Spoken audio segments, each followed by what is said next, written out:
തെക്കമ്പോയിൽ പള്ളിയം road, തെക്കമ്പോയിൽ പള്ളിയം road, തെക്കമ്പോയിൽ പള്ളിയം road, ദുഷ്കരമായ Thillankeri പഞ്ചായത്തിലെ പ്രധാന റോഡായ തെക്കംപൊയിൽ പള്ളിയം പുള്ളിപ്പൊയിൽ റോഡിന്റെ ശോചനീയാവസ്ഥ പരിഹരിക്കണമെന്നാവശ്യപ്പെട്ട് തില്ലങ്കേരി മണ്ഡലം കോൺഗ്രസ് കമ്മിറ്റിയുടെ നേതൃത്വത്തിൽ പന്തം കൊളുത്തി പ്രകടനം നടത്തി. കാൽനട പോലും ദുഷ്കരമായ റോഡിൽ കുഴിയിൽ വീണ് നിരവധി ഇരുചക്ര വാഹനക്കാർക്ക് പരിക്കേൽക്കുകയും ചെയ്തിട്ടുണ്ട്. നിരവധി സ്കൂൾ ബസ്സുകൾ ഉൾപ്പെടെ നൂറുകണക്കിന് വാഹനങ്ങൾ ദിനംപ്രതി സർവീസ് നടത്തുന്ന റോഡിൽ അടിയന്തര നവീകരണം നടത്തണമെന്നും പ്രതിഷേധക്കാർ ആവശ്യപ്പെട്ടു.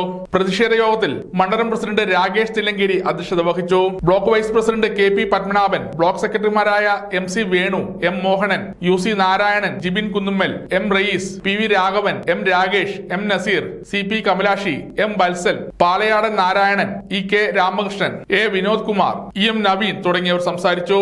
സമഗ്ര ന്യൂസ് കൂത്തുപറമ്പ.